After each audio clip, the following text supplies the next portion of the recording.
నమస్తే, నేను Roja. Welcome to special debate.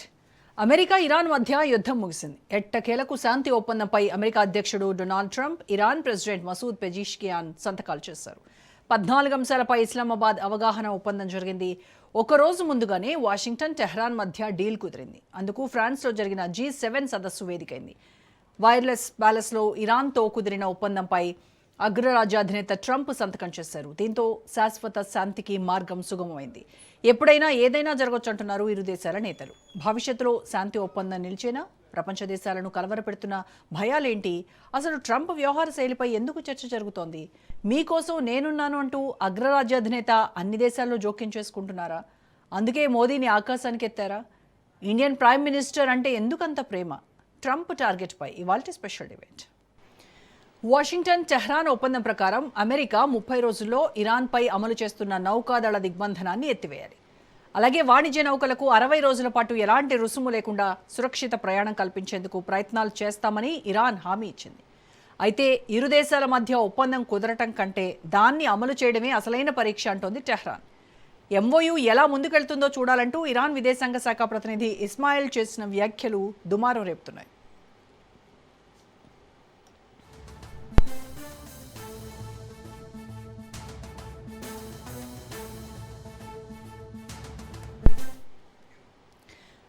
మరోవైపు G7 సదస్సులో భారత ప్రధాని మోదీపై ట్రంప్ ప్రశంసలు కురిపించారు. తన మిత్రుడు మోదీ ప్రధానమంత్రిగా ఉండగా ఎవరైనా ఇండియాపై దాడి చేయడానికి సాహసిస్తే ఊరుకోమన్నారు. తాము వెంటనే రంగంలోకి దిగి వాళ్ళ అంతు చూస్తామని ట్రంప్ వార్నింగ్ ఇచ్చారు. మోదీ పదవిలో ఉండగా భారత్ వైపు కన్నెత్తి చూడొద్దని ముష్కరులను హెచ్చరించారు. ఢిల్లీతో అధికారికంగా రక్షణ ఒప్పందం లేకపోయినప్పటికీ సహాయం చేయడానికి సిద్ధంగా ఉంటామన్నారు ట్రంప్.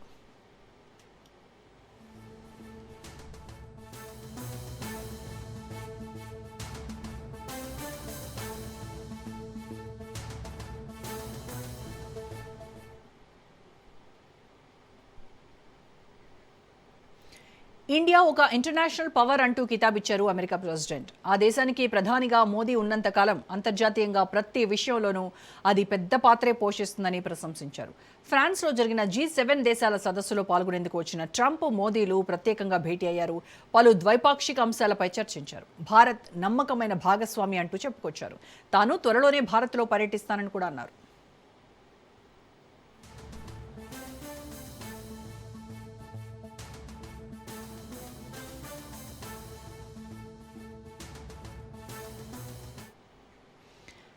నా దృష్టిలో మోదీ చాలా కఠినమైన మనిషి, బేరసారాల్లో దిట్ట, జైంట్ కిల్లర్ అంటూ కామెంట్స్ చేశారు ట్రంప్. వైట్ హౌస్లో తానున్నంతకాలం మోదీ మంచి మిత్రుడేనని ఆయన చెప్పుకొచ్చారు. ఇరు దేశాల మధ్య వాణిజ్య ఒప్పందంపై ఆశాభావంతో ఉన్నానని ట్రంప్ ప్రకటించారు. మోదీ స్థానంలో ఎవరైనా కొత్త నాయకుడు వస్తే అప్పుడు ఏం జరుగుతుందో నాకు తెలియదు, కానీ ఆయన నాయకత్వంలో ఇండియా మరింతగా అభివృద్ధి చెందుతూనే ఉంటుందన్నారు. మోదీ నాయకుడిగా ఉన్నంతకాలం భారత్ అద్భుతంగా రాణిస్తుందని చెప్పుకొచ్చారు ట్రంప్. మరోవైపు పశ్చిమాసియా జలాల్లో భారతీయ నావికుల భద్రతా అంశాన్ని ప్రధాని మోదీ ప్రస్తావించారు. వారికి రక్షణ కల్పించాల్సినటువంటి అవసరాన్ని నొక్కి చెప్పారు. మొత్తానికి G7 సదస్సు వేదికగా ఇరాన్, అమెరికా యుద్ధానికి బ్రేక్ పడితే నరేంద్రుడి స్పీడ్ను అగ్రరాజ్యాలకు తెలియజేశారు ట్రంప్. దీనికి సంబంధించి పూర్తి విశ్లేషణ అందించడానికి మనతో జాయిన్ అవుతున్నారు సీనియర్ జర్నలిస్ట్ అండ్ సీనియర్ విశ్లేషకులు బండారు రామ్మోహన్ గారు. రామ్మోహన్ గారు, నమస్కారం సార్. నమస్కారం సార్, పెద్ద ఉత్కంఠకి అయితే తెరపడింది. అంటే సంతకాల వరకు వెళ్తుందా లేదా, ఏం జరుగుతుంది అనేది. బట్ ఒక రోజు ముందుగానే ఇంత అన్ప్రెడిక్టబుల్ అని తెలుసు, కానీ ట్రంప్ ఈ విషయంలో కూడా మనల్ని కూడా ఊహించినటువంటి ఈ షాక్ని అయితే ఇచ్చారు. సరే, అది మంచిదే. మొత్తం మీద అంతర్జాతీయ రాజకీయాల్లోనే ఇది ఒక పెద్ద మలుపుగా చెప్పాలి. అమెరికా ఇరాన్ మధ్య యుద్ధం ముగిసి శాంతి ఒప్పందం కుదరడం అంటే it's not a simple thing, it's not a joke కూడా. సో అసలు దశాబ్దాలుగా ఉన్నటువంటి వైరాన్ని పక్కన పెట్టి ఇటు ట్రంప్, పెజెష్కియాన్ వీళ్ళిద్దరూ కూడా శాంతి ఒప్పందానికి ఒకతాటిపైకి రావడం వెనక ఉన్నటువంటి బలమైన కారణాలు ఏంటంటారు? అంటే ఆర్థిక కారణాలు అయి ఉండొచ్చు అంటారా, లేదు అని అంటే అంతర్జాతీయ ఒత్తిళ్ళు ఏమైనా ఇక్కడ ఏమైనా పనిచేస్తాయని అనుకోవాలా? రోజా గారు, మీకు రాజ్ న్యూస్ ప్రేక్షకుల నమస్కారం. ఇద్దరి మనస్తత్వాలు ఒకటే కనుక ఒక రకంగా చెప్పాలంటే మోడీ గారు కానీ అటు ట్రంప్ కానీ సీతయ్య ఎవరు చెప్పినా వినరు అన్నట్టు వాళ్ళు పనిచేసి చేసుకుంటూ పోతుంటారు. అదొకటి కలిసి వచ్చింది. యాక్చువల్గా లెక్కలలో అయితే ప్లస్ ప్లస్ మైనస్ అవుతుంది, మైనస్ మైనస్ ప్లస్ అవుతుంది. కానీ ఇద్దరు కలిశారు ఒక రకంగా చెప్పాలంటే. అభిప్రాయాలు కూడా ఒకే రకంగా ఉంటాయి కనుక. హౌడీ మోడీ గురించి కూడా ట్రంప్ ప్రస్తావించారు. ఇంకొక హాస్యాస్పదమైన విషయం ఏంటంటే మోడీ గారు అధికారంలో ఉన్న రోజులు నేను అండగా ఉంటా అన్నాడు కదా, భారతదేశానికి అండగా ఉండాలి కదా. రెండోది ఏంటంటే మోడీ గారు అధికారంలో నువ్వు రాకముందు ఉన్నాడు, ఇప్పుడు కూడా ఉంటాడు. మొదటిసారి అధికారంలోకి ట్రంప్ రాకముందు ఉన్నాడు మోడీ గారు ఇక్కడ అధికారంలో 2016 నుంచి 2014 నుంచే ఉన్నారు. 2017 జనవరి నుంచి 2021 దాకా మొదటి విడత ట్రంప్ అధికారంలో ఉన్నారు. అంతకుముందు 2 ఏళ్ల ముందు నుంచి మోడీ గారు మన ఇండియా ప్రైమ్ మినిస్టర్ ఉన్నారు. ఆ తర్వాత రెండోసారి ఎన్నికైనప్పటికీ కూడా మళ్ళీ అప్పటికే 6 నెలలు అయింది మన మోడీ గారు ప్రధానమంత్రిగా ఉండి. ఆయన రెండోసారి, ఈయన మూడోసారి. ఈ ట్రంప్ రెండోసారి, ఇప్పుడు మూడోసారి. మధ్యన జో బైడెన్ పోయింది కదా 4 ఏళ్ళు. అంటే ఆల్మోస్ట్ ఆల్ ఆయన 4 ఏళ్ల పదవి కాలం ట్రంప్ది, ఆ తర్వాత జో బైడెన్ పదవి కాలం 4 ఏళ్ళు, 8. ఇప్పుడు ఇటు పోతే ఈ 10 ఏళ్లలో రెండోసారి ట్రంప్ ప్రధాన అధ్యక్షుడిగా ఉన్నారు.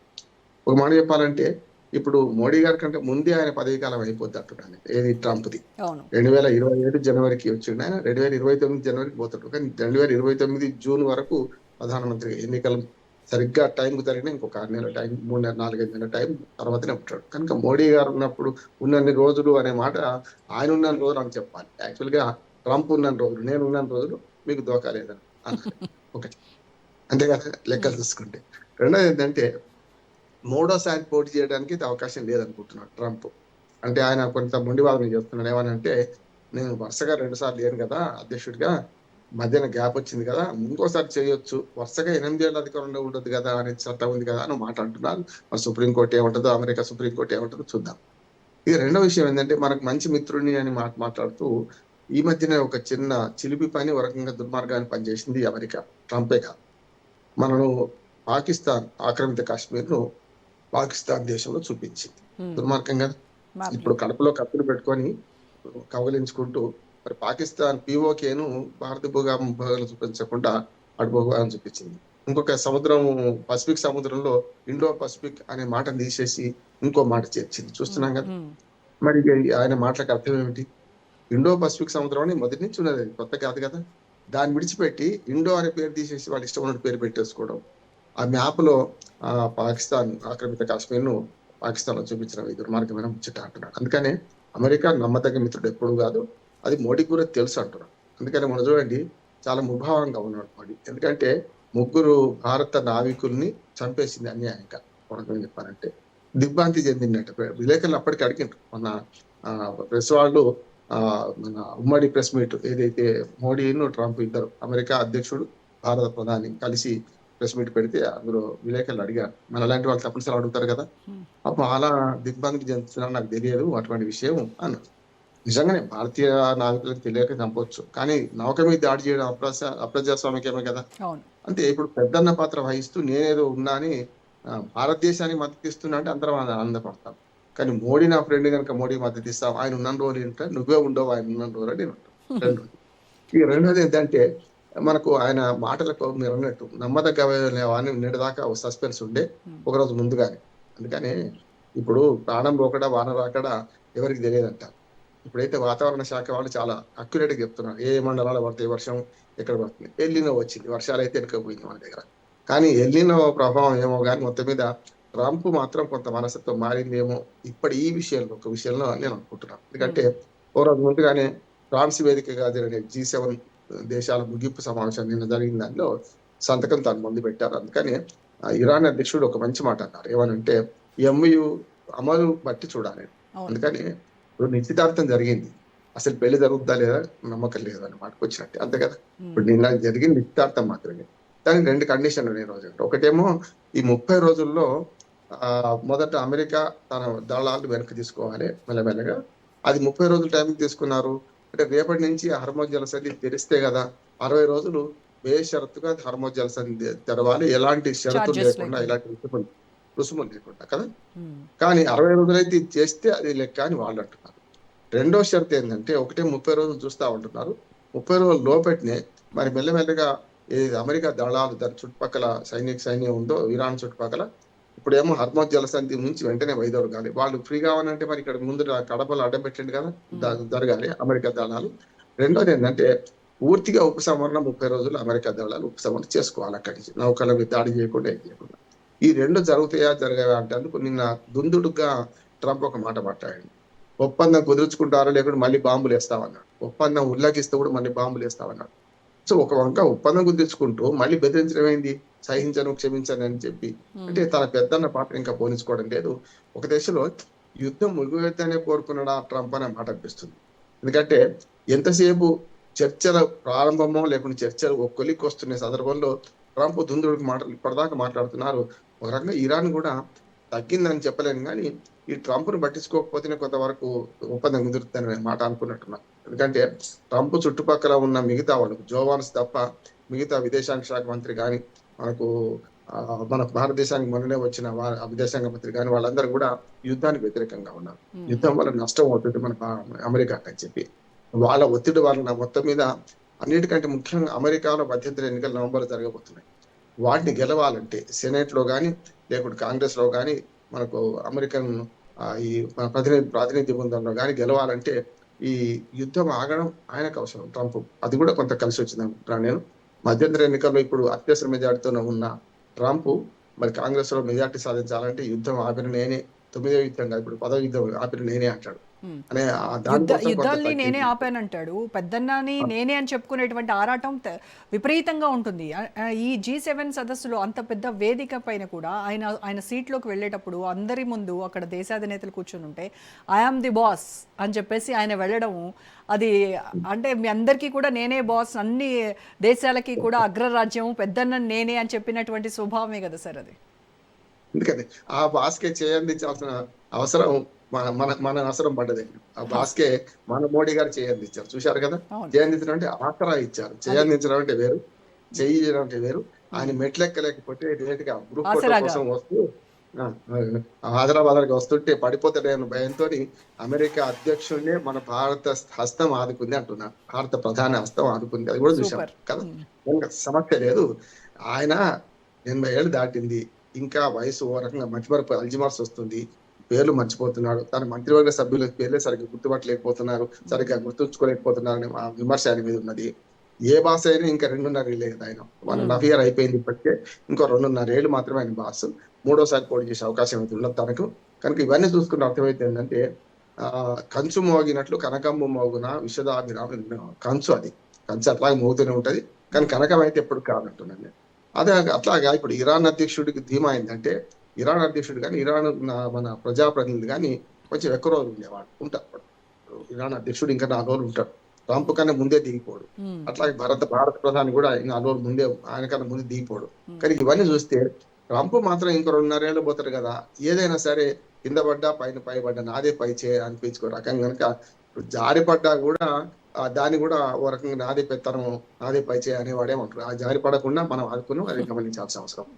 ఇప్పుడు ఇరాన్ విదేశాంగ శాఖ ప్రతినిధి ఇస్మాయిల్ ఆయన ఒకటే చెప్పారు సార్, MOU చేయగానే అంటే ఇళ్లకు కానీ పండగ కాదన్నట్టుగా ఇక ముందు దీని అమలులోనే అసలు సిసలైనటువంటి ప్రాబ్లమ్స్ వస్తాయి, అమెరికాను నమ్మేటువంటి ప్రసక్తి లేదని ఆయన గతంలో కూడా చెప్పారు. సో వీళ్ళిద్దరి మధ్య ఉన్నటువంటి ఈ ఒప్పందాల్లో ఈ MOUలో అవరోధాలు ఏంటంటారు? ఒకళ్ళపై ఒకళ్ళకి నమ్మకం లేకపోవడానికి మేజర్ రీజన్స్ ఏంటంటారు? మంచి ప్రశ్న. నా ఉద్దేశం ఏంటంటే ఇళ్ళకి కానీ పండుగ కానీ మొన్న కూడా మనం అనుకున్నాం, మన ఒప్పందం ముగుతుంది డిజిటల్ సంతకాలు చేసినాడు అనుకున్నాం. ఈయన 2 రోజులు పూర్తి కావాలని చెప్పి ఒకరోజు ముందే. నేనేమంటున్నానంటే 2 ప్రధానమైన అవరోధాలు. మొట్టమొదటి ఏంటంటే ఈ ఏదైతే యురేనియం నిల్వలు ఉన్నాయో యురేనియం శుద్ధి చేసిన 70% శుద్ధి చేసిన మన ఇరాన్ అంటుంది, 90% వరకు అయిపోయింది. అణ్వాయుధాలు తయారు చేయడమే అమెరికా ఆరోపిస్తుంది. దీన్ని ఎక్కడ పెట్టాలి, ఎవరు తీసుకోవాలి అంటే ఇంటర్నేషనల్ యురేనియం వాళ్ళకి అప్పచెప్పడం అనేది ఒకటి ఉన్నది, దానికి ఎనర్జీ యూనిట్కి అప్పచెప్పడం అనేది ఒకటి ఉన్నది, మధ్యవర్తి దగ్గర పెట్టడం అనేది. మధ్యవర్తి దగ్గర పెట్టండి. మధ్యవర్తి అంటే రష్యాని మధ్యవర్తికి ఒప్పుకోదు, ఇది అమెరికా, చైనాను కూడా ఒప్పుకోదు, మీ దగ్గర ఉండడానికి వీల్లేదు. ఉంటే వింటే వాళ్ళ దగ్గరనే ఉంచుకోవడం, లేకుంటే అంతర్జాతీయ సంస్థకి అప్పచెప్పడం ఒక మార్గం. అదే 60 రోజుల తర్వాతనే పూర్తవుతుంది. ఈ 2 నెలలు మాట్లాడాలని MOUలో కుదుర్చుకున్నారు. ఒక రకంగా చెప్పాలంటే మాటల ప్రకారం కూడా అనుకున్నారు. కనుక మనకి అమెరికా ఇరాన్ విదేశాంగ మంత్రి ఇస్మాయిల్ అనే దానికి పూర్తిగా ఆయన అమెరికా నమ్ముతలేడని మనకు అర్థమవుతుంది. రెండోది ఏంటంటే ఈ మధ్యన ఇజ్రాయెల్ కూడా ఉంటుంది దుందుడుగా. అమెరికా అధ్యక్షుడి కంటే ట్రంప్ కంటే బాగా దుందుడుకు మనస్తత్వం గలవాడు నెతన్యాహు కదా. ఎక్కడైనా సరే ఇప్పుడు లెబనాన్ మీద దాడి చేయొద్దు అంటే కొద్దిగా ఈ ఒప్పందం మీద సంతకాలు ఆరకముందే మళ్ళీ మొదలు పెడతారా ఏమో చెప్పలేము. కనుక ఎవరైనా చెడిపోతే ఇజ్రాయెల్ అధ్యక్షుడు వాళ్ళు చెడిపోవచ్చు అనుకుంటున్నారు. కానీ ఇజ్రాయెల్ అధ్యక్షుడు బాగా కంట్రోల్ చేస్తున్నది ఎవరంటే అమెరికా అధ్యక్షుడే. నువ్వు పిచ్చివాడివి, నేను ఎప్పుడు జైల్లో ఉంచాల్సిన మాట, నిన్ను కానీ నేనే కాపాడుతున్నాను అనే మాట అన్నాడు కనుక కొంత తగ్గిండా అనే మాట వస్తుంది. కానీ ఇప్పుడు ఇజ్రాయెల్‌ని కంట్రోల్ చేయడం కూడా అమెరికాకు ఒక పెద్ద తలనొప్పి అనుకుంటున్నాను. అందుకనే ఈ ఇంటర్నేషనల్‌గా ఇట్లాంటి పరిస్థితులు దాన్ని అర్థం చేసుకొని ఇరాన్ విదేశాంగ మంత్రి ఇస్మాయిల్ ఆ మాట కానీ మొదటి నుంచి ఇజ్రాయెల్ చరిత్ర చూస్తే మాత్రం అంత ఈజీగా తలొగ్గే రకంగా కనిపించట్లేదు నెతన్యాహు. ఈవెన్ ట్రంప్ని కూడా ఆయన పెద్దగా లెక్క చేయడేమో ఈ విషయంలో. ఎందుకంటే ఇరాన్ పైన చాలా కక్ష కట్టి ఉన్నారు. ఇప్పుడు యురేనియం నిల్వలు కనుక ఇరాన్ దగ్గరే నేను పెట్టుకుంటాను అని అంటే ససేమిరా అసలు ఎట్టి పరిస్థితుల్లో ఒప్పుకునేది లేదు అనేటువంటి లిస్టులో ముందు ఇజ్రాయెల్ ఉంటుంది. ఖచ్చితంగా. ఇప్పుడు ఇజ్రాయెల్ అధ్యక్షుడు కూడా అమెరికా అధ్యక్షుడి కంటే ఎక్కువ కాలం ఉంటాడు. మళ్ళీ ఇంకా ముందు ముందు ఆయనే ఉంటాడు ఇజ్రాయెల్ అధ్యక్షుడిగా. అంటే ఇరాన్‌లా మారే ఈ నాయకత్వము ఇజ్రాయెల్‌లా మారదు. మన భారత్ లాంటి మధ్యవర్తి దేశంలో మారదు. ఈ మధ్యన పాకిస్తాన్‌లో కూడా మారే పరిస్థితి అయితే కనపడతలేదు. అటువంటిది పోయేవాడు అంటే ఏమంటారు దాన్ని, పోయేవాడికి ఎక్కువ అని అన్నట్టు ట్రంప్ మాటలు ఎవరు విలువిస్తున్నారు అనే మాట వస్తుంది. కాకపోతే అందరికీ అనుభవానికి వస్తే తత్వం బోధపడ్డట్టు ఇరాన్‌కి కూడా కొంత బోధపడ్డది. ఇప్పుడు గనుక మనము ఏదో రకంగా సంధి కుదుర్చుకోకపోతే రేపు కష్టం అని చెప్పి. కానీ ఇరాన్ ప్రజలు కొన్నిసార్లు తిరగబడుతున్నారు. ఇంత సంధి వద్దు, మనం ఏదైనా సరే పోరాడదాం అమెరికాతోనని గోడకు తల వేసి కొట్టుకుందాం అనంటే కొంతమంది పౌరులు నిరసన వ్యక్తం చేశారు. ఈ ఒప్పందం కుదురుతుందన్న క్షణంలోనే ఇరాన్‌లో నిరసన ప్రదర్శనలు కూడా జరిగినాయి ఒక రకంగా చెప్పాలంటే.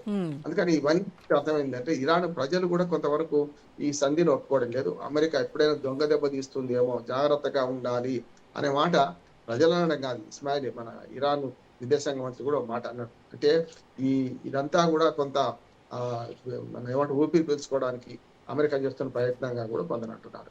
కానీ అమెరికాకి అర్థమైంది ఏంటంటే దాదాపు 11 లక్షల కోట్ల రూపాయలు మన రూపాయల చెప్పాలని ఖర్చు పెట్టి, అలాగే అమెరికా ప్రజల మీద ఈ మనకి చమురు మన మంటలు రుద్ది ఒక రకంగా చెప్పాలంటే చాలా అదే ఇంకో 5-6 లక్షల కోట్ల రూపాయలు మనకు అమెరికా ప్రజల మీద భారం వేసి ఇవాళ తగుదనమ్మా అని మళ్ళీ యుద్ధానికి పోతే బాగుండదని చెప్పి, ముఖ్యంగా మధ్యంతర ఎన్నికల నవంబర్లో జరిగే సెనెట్కు హౌస్ ఆఫ్ రిప్రజెంటేటివ్స్ జరిగే మధ్యంతర ఎన్నికల కోసమే ట్రంప్ ఖర్చు తగ్గిందని, ఏదైనా కానీ మంచి చెడు తగ్గింది కదా ఇప్పుడు మనం కనీస ఊపిరి పీల్చుకునే అవకాశం వాడు ఇచ్చినాం మనం కూడా ఎందుకు తీసుకోవద్దని ఇరాన్ కూడా భావించింది. కనుక ఇరాన్ కూడా వ్యూహాత్మకంగా తగ్గింది అనుకుంటున్నారు. ఎందుకంటే ఒకటి ఈ నిల్వల గురించి, యురేనియం నిల్వల గురించి. రెండోది ఏంటంటే ఇప్పుడు అమెరికా తాను అనుకున్న దానికి కట్టుబడుతుందా లేదా అనే అనుమానం ఇస్మాయిల్ వ్యక్తి రెండు ఉన్నాయి. ఒకటి 30 రోజుల్లో మన నౌకా దళాల మీద దాడి చేసే సైన్యాన్ని వెనక తీసుకుంటుందా లేదా, మళ్ళీ 10,000 మంది సైన్యం భౌతిక యుద్ధం అంటే మనకు భూతల యుద్ధం చేయడానికి సముద్రంలో పెట్టారు, మరి వాళ్ళని వెనక తీసుకుంటారా లేదా, ఈ రెండింటి మీద ఆధారపడి ఉంటుంది. మూడోది ఏంటంటే 2 నెలలు పూర్తిగా తాత్కాలిక ఒప్పందం MOU మెమోరాండమ్ ఆఫ్ మన అండర్స్టాండింగ్ ఇది జరిగేది. కనుక ఈ అండర్స్టాండింగ్ కాస్త గతంలో అధ్యక్షులు కుదుర్చుకున్న ఒప్పందంగా శాశ్వతంగా మారుతుందా లేదా చెప్పలేము. అందుకనే బరాక్ ఒబామా గురించి ఒక దుందుడుకు మాట ట్రంప్ మాట్లాడాడు. ఆనాడు ఆయన డబ్బులు ఖర్చు పెట్టి మరి ఇరాన్తో ఒప్పందం కుదుర్చుకున్నాడు. అణు ఒప్పందం బరాక్ ఒబామా కాలంలో జరిగింది. రద్దు చేసుకుంది ఈ ట్రంప్ మొదటిసారి ఎన్నికైనప్పుడు. ఇది 2017 ఎన్నికైన తర్వాత 17లో వచ్చిన తర్వాత 18లో ఏకపక్షంగా ఈ అణుశక్తి మీద ఇరాన్ తోని ఒప్పందం వెనక్కి తీసుకుంది, లేకుంటే అర్ధాంతరంగా రద్దు చేసుకుంది ట్రంప్ కదా. మరి అటువంటిప్పుడు ₹1 ఖర్చు లేకుండా నేను చేసిన అంటున్నాను. కానీ బరాక్ ఒబామా చేసినప్పుడు వాళ్ళకు కొంత పరిహారం ఇచ్చాడు. నిజంగా ఎవరు నష్టపోయే వాడికి కావాలని చెప్పి. కానీ నేను పరిహారంగా ఏమి ఇచ్చిండు అంటే అమెరికా ప్రజల మొత్తం మనోభావన తాకట్టు పెట్టిండు, అమెరికా ప్రజల ట్యాక్స్ పేయర్స్ మనీని తాకట్టు పెట్టిండు, అమెరికాలో అల్లకాలం చేస్తున్న తాకట్టు పెట్టిండు. 11 లక్షల కోట్ల రూపాయలు అమెరికా ప్రజలు పనులు కట్టిన డబ్బును యుద్ధం తగిలేసింది కదా. ₹1 లేకుండా ఎట్లా అయినట్లు లెక్క, ఇన్ని లక్షల కోట్ల నాశనం చేసింది కదా యుద్ధం వల్ల. అవసరం లేని యుద్ధం పోనీ ఇజ్రాయెల్ ఇరాన్ యుద్ధం చేస్తుందంటే ఆగప శత్రువులు వాళ్ళు చేస్తుంటే వేరు. కానీ అందులో తగుదనమ్మా అని 2026 ఫిబ్రవరి 28 నాడు వేలు పెట్టి మొత్తం అంతా నాయకత్వాన్ని చంపేసి 3వ రోజు మేము చేసుకుంటామని చెప్పి అంతర్గతంగా ప్రజలను తిరుగుబాటు చేయమని పిలిపించాడు. నిజంగా చెప్పాలంటే ఇరాన్ ప్రజల చేతికి చెప్తే రాజద్రోహం కింద మనకు ట్రంప్ను ఉరిదీయాలి లెక్క అయితే. ఎందుకంటే ఇరాన్ ప్రజలను రెచ్చగొట్టి మీరు ఇరాన్ నాయకత్వం మీద తిరుగుబాటు చేయండి, వాడిని చంపేసినాం, అలీ ఖమేనీని చంపేసినాం, ఇక మీరు చేజిక్కించుకోండి అని చెప్పి రెజా పహ్లానీని అంటే అమెరికా యువరాజును ప్రోత్సహించి పోనన్నాడు. అమెరికా యువరాజు అమెరికాలో ఉన్నాడు, ఇరాన్ యువరాజు అమెరికాలో ఉన్నాడు. గతంలో అంతకుముందు 1969 ఇస్లామిక్ విప్లవంలో ఆయన దిగిపోయింది ఆయన మన కొడుకు. ఇప్పుడు ఆయన కూడా నేను పోను అక్కడికి ఇరాన్కి అన్నాడు. కానీ ఏమన్నాడు ఇప్పుడు ఇరాన్ లో మీరు తిరుగుబాటు చేయండి అని ప్రోత్సహించాడు. కానీ గమ్మత్ ఏమైందంటే అది ఉల్టా ఇటు అయిపోయింది. ఉమ్, రెండోది ఇరాన్ సైనిక శక్తిని కూడా చాలా తక్కువ అంచనా వేసాడు. ఇది ట్రంపే కాదు, ఆ సిఏఏ కూడా చేసినట్టే కదా. ఎన్నో దేశాలకు సిఏ వేలు పెట్టి అమెరికా అధ్యక్షులు మార్చిన సందర్భం చూసినాం. అంటే కొరకరాని కొయ్యగా మారుతారని ఆయన అనుకోలే కనుక ఇప్పుడు ముందు ముందు రెండు పరిణామాలు ఉంటాయి. ఒకటేమో మన అణుశక్తి యురేనియం శుద్ధి చేసిందా శుద్ధి చేయిందా అది ఎక్కడ చెప్తారనేది ఒకటి పీఠ ముడిపడ్డది. రెండోది అమెరికా దళాలు ఇంకా అప్రమత్తతగా ఉంటాయా, వెనక్కి వెళ్ళిపోతాయా. మూడోది ఏంటంటే ఈ 2 నెలలు ఇరాన్ మీద ఉన్న బాధ్యత ఏంటంటే ఇరాన్ నిజంగానే యుద్ధాన్ని నివారించాలనుకుంటే ఈ 2 నెలలు ఎలాంటి షరతులు లేకుండా, ఎలాంటి రుసుములు లేకుండా ఈ ఓడలను బయటకు పంపించే ప్రయత్నం చేస్తే బాగుంటుంది అంటున్నాడు. అంటే ఇరాన్ తప్పొద్దు అంటున్నాడు. యా ఏదో ఒకటి 2 చేతులు కలిసి చప్పట్లు అవుతాయి కనుక ఇరాన్ కనుక ఈ ఒప్పందానికి కట్టుబడి ఉంటే అమెరికాను బదనాం చేయడానికి ఈజీగా వీలవుతుంది. ఉమ్, ఒకటే 2 తొందరపాట్లు జరుగుతాయి. అయితే అమెరికా అధ్యక్షుడు తొందరపడతాడు, అక్కడ దాకా ఇరాన్. రెండోది నెతన్యాహు ఇజ్రాయెల్ అధ్యక్షుడు తొందరపడతాడు. ఈ 2 తొందరపడేదాకా ఆగండి. మేము మాత్రం సరిగ్గా ఉన్నాం, అనుమానం ఉంది కానీ మేము మాత్రం సరిగ్గా ఉన్నాం ప్రపంచానికి తెలిస్తే ఒక్క దిక్కన సానుభూతి ఉంటది. అయితే ఇది కొంచెం చైనాను రష్యా ఇరాన్ కొంచెం కంట్రోల్ చేస్తాం అనుకుంటున్నాను. ఎందుకంటే ప్రజలు తిరగబడుతున్నారు కనుక మేము మళ్ళీ అమెరికాతో యుద్ధం చేస్తామని తెగబడి చేయకూడదు కూడా అంటున్నారు.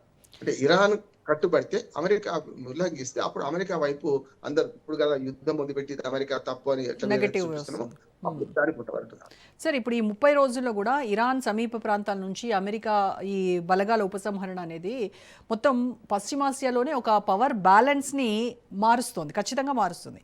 సో ఇన్ కేస్ అదే కనుక జరిగితే దీనివల్ల ఆ ప్రాంతంలో ఇరాన్ చుట్టుపక్కల ఉన్నటువంటి దేశాలైనటువంటి ఈ సౌదీ కావచ్చు, ఇజ్రాయెల్ కావచ్చు, వీళ్ళు ఎలా స్పందిస్తారంటారు? మిగతా గల్ఫ్ దేశాలకి సంతోషపడుతుంది. ఎందుకంటే ఈ యుద్ధం వల్ల మిగతా గల్ఫ్ దేశాలకు ఎలాంటి నష్టం జరిగిందంటే అమెరికాతో పొత్తుగూడి అమెరికా సైనిక స్థావరాన్ని వాళ్ళ దేశంలో ఉంచుకోవడం వల్ల దుర్మార్గమే నష్టపోయినాం. ఎయిర్పోర్ట్ల మీద దాడి జరిగింది ఇరాన్, అట్లాగే మనకు చమురు బావుల మీద దాడి చేసింది, అట్లాగే మంచినీళ్ళు ప్రజలు తాగే మంచినీళ్ళ దాని మీద కూడా డిసానిటేషన్ ప్లాంట్ మీద దాడి చేసింది ఇరాన్. కనుక అమెరికాతో మేము మిత్రపక్షంగా ఉండడం వల్ల మేము నష్టపోయినామని గల్ఫ్ దేశాలు తెలుసుకున్నాయి. అది దుబాయ్ కావచ్చు, యుఏఈ కావచ్చు, లేకపోతే బెహ్రాన్ కావచ్చు, కువైట్ కావచ్చు తెలుసుకుంటాయి. నెంబర్ 1. రెండవది ఏంటంటే యూరోపియన్ దేశాలు కూడా సంతోషపడతాయి. అంటే ఇప్పుడు ఓ రకంగా ఈ యుద్ధం ఆగడం వల్ల, ఎందుకంటే వాళ్ళకు యూరోపియన్ దేశాలు నష్టపోయింది. అన్నిటికంటే భారత ప్రధాని నిన్న మన G7 దేశాల కుటుంబంలోకి పిలిపించారు. మనం ఎట్లా బాగానే ఉన్నాం కానీ మూడో ప్రపంచ దేశాలు, చాలా పేదరిక దేశాలు, వాటి గురించి ఆలోచన చేయాలి. అటు వాళ్ళల్లో ఇటువంటి సంక్షోభాలు వచ్చినప్పుడు వాళ్ళని ఆదుకోవడానికి ఉమ్మడి నిధిని ఒకటి ఏర్పాటు చేయాలని చెప్పి, సర్వశరీర నిధిని ఏర్పాటు చేయాలని చెప్పి ఓ ప్రతిపాదన నిన్న మనకు G7 దేశాల్లో పేద దేశాలు, కురానుల దేశాల కోసం అని చెప్పి ఒక ప్రతిపాదన మోడీ పెట్టారు. అది అందరూ కూడా చప్పట్లు కూడా ఆమోదించారు. నిజంగా చెప్పాలంటే చేయాల్సింది అది. అంటే ఇప్పుడు మీరు ఈ యుద్ధం వల్ల నష్టపోయింది మన భారత్, ఈ చమురు సంక్షోభం ఇవి కాదు. కొన్ని పదుల సంఖ్య దేశాలు అన్నమో రామచంద్రానికి పోయినాయి. చాలా వరకు వాళ్ళ ఆర్థిక స్థితి మొత్తం ఆగమైపోయింది చూస్తున్నాం. మన పక్కనే పాకిస్తాన్ చూడండి, దుర్మార్గం. పాకిస్తాన్ కానీ, బంగ్లాదేశ్ కానీ, శ్రీలంక కానీ, ఆఖరి మాల్దీవ్స్ లాంటి దేశం కూడా ఈ యుద్ధం వల్ల నష్టపోయినాయి కదా. అట్లా ఆఫ్రికన్ దేశాలు ఇంకా నష్టపోయినాయి. వాళ్ళు అసలు వాళ్ళ గోడ ఎవరు పట్టించుకుంటలేరు. అదిగాక మన మోడీ గారు ఒక ప్రతిపాదన చేసింది. ఒకవేళ భారతదేశం అభివృద్ధి చెందితే ప్రపంచంలోని 6వ వంతు మంది ప్రజలకు దారిద్ర్యం నుంచి బయటపడ్డట్టే కదా. అభివృద్ధి చెందిన దేశంగా ఉండాలంటే మన G7 దేశాలు మేము కలిసిన ఆహ్వానించబడ్డ ఆ దేశాలు కలిస్తే తప్పనిసరి లోక కళ్యాణం జరుగుతుంది. భారతదేశం కనుక అభివృద్ధి చెందిన జాబితాలో చేరితే ప్రపంచంలో ఉన్న 850 కోట్ల మందిలో 6వ వంతు ప్రజలైతే దాదాపు మరి 140-150 కోట్ల మంది ప్రజలు ఉన్నారు కనుక ప్రతి 6వ వాడు ఇండియన్ కనుక ప్రపంచంలో బాగుపడేట్టు లెక్క కదా అనే మాట అన్నాడు. కనుక ఆ వైపు ఆలోచించే బదులు ఈ చిన్న చిన్న యుద్ధాలు పెట్టుకొని చేస్తే కష్టమని. ఇంకొక ప్రమాదం ఉంది రోజు గారు. ఒకటి ఏంటంటే ఇప్పుడు ఈ యుద్ధం ముగిసింది కదా, ఇప్పుడు తిరిగే కాలు తిట్టే నోరు ఊరుకోదట. ట్రంప్ ఇప్పుడు మెల్లమెల్లగా ఉక్రెయిన్ మళ్ళీ సహాయం చేయడం మొదలు పెడతారు చూడండి. అంటే ఇప్పుడు ఇప్పటిదాకా ఉక్రెయిన్ సరఫరా చేయాల్సిన ఆయుధాలన్నీ ఇక్కడ అయిపోయినాయి. ఉక్రెయిన్ ఉక్కిరి బిక్కిరి అయిపోయింది. ఇప్పుడు సోవియట్ రష్యా చాలా తీవ్రంగా ఉక్రెయిన్ మీద దాడి చేస్తుంది. నిన్న మొన్న కూడా దాడి చేసింది. కనుక ఇప్పుడు ఉక్రెయిన్ ఆదుకునే ప్రయత్నం చేస్తుంది. నెక్స్ట్ ఫోకస్ అంతా నేను ఉక్రెయిన్ ఆ యుద్ధం మీదే పెడతాను, ఏం చేసైనా సరే దాన్ని ఆపుతాను అని చెప్పేసి చెప్తున్నాడు కదా ట్రంప్. అది డైరెక్ట్ చెప్పేసి ఒకటి ట్రంప్ దగ్గర మంచి గుణం రోజా గారు మనం చెప్పుకోవాల్సింది ఏంటంటే ఉన్నట్టు మాట్లాడేస్తారు. డిప్లొమసీ లేదు, ఏమైనా సరే తప్పు ఒప్పు అంటే మనం అటువంటి వాటితో జాగ్రత్తగా ఉండొచ్చు. ఎందుకంటే డైరెక్ట్ చెప్పేస్తున్నాడు కదా, ఇది చేస్తా అంటున్నాడు కదా, జాగ్రత్తగా ఉండొచ్చు. అందుకని ఉక్రెయిన్ ఆయుధాలు సరఫరా చేస్తే ఉక్రెయిన్ పట్ల మేము మళ్ళీ ఆ యుద్ధం పట్ల మేము శ్రద్ధ చూపుతాం అంటే ఏమన్నట్టు ఇప్పుడు అయిపోయింది, దాని నుంచి మొదలు పెడతారు. కానీ అమెరికా అధ్యక్షుడు కానీ అమెరికా మొత్తం ప్రజలు తెలుసుకోవాల్సింది ఏంటంటే ఇప్పటిదాకా వియత్నాం నుంచి మొదలుకొని చిన్న దేశంతో మొదలుకొని ఆ తర్వాత ఇరాక్ అధ్యక్షుడిని చంపడం మొదలుకొని ఆఫ్ఘనిస్తాన్ లో 20 ఏళ్ళు తిష్ట వేసి వాళ్ళ ఆర్థిక వ్యవస్థను వాళ్ళ సామాజిక వ్యవస్థను అస్తవ్యస్తం చేసిన సంగతి తెలుసుకొని ఇప్పటిదాకా ఇప్పుడు ఇరాన్తో సహా ఎక్కడైనా అమెరికా పోయి ఏ యుద్ధంలో గెలిచింది అంటే ఏ యుద్ధాన్ని గెలవలేదు ఇప్పటికి కూడా. అందుకనే చైనాకి పోయి ఏమంటున్నాడు, అక్కడేమో పోయేదాకా బీరాలు దొరికింది, పోయిన తర్వాత మాకు తైవాన్ తో మాకు ఏం సంబంధం లేదు పొమ్మన్నాడు. చూసింది కదా మీరు, అది 99 ఏళ్ళ అగ్రిమెంట్ ఉంది, అయిపోయింది, అది చైనాకి చెందుతుండొచ్చు అని ఐక్యరాజ్య సమితి ఇప్పటికీ అది చైనాకి చెందుతుందని ఐక్యరాజ్య సమితి తీర్పు ఇచ్చేసింది. అటువంటి దానికి కూడా మళ్ళీ వేలు పెట్టి పొడిచి మళ్ళీ గెలికి ఏం చేసిండు, ఇప్పుడు మాకు సంబంధం బయటకు వచ్చేదాకానేమో చైనాకు పోయిన తర్వాత ఇంకో మాట మాట్లాడాడు కదా. అంటే అవకాశవాద రాజకీయాలకు పరాకాష్ట ట్రంప్. నిజంగా తైవాన్ ప్రజలు ఈవిడ ఎవడో వస్తే మాకు కొంచెం మేలు జరుగుద్దాం అనుకున్నారు. చైనాకు పోయి అవమానపడి మరీ వచ్చి ఇప్పుడు భారత్ను అభిమానిస్తున్నాడు.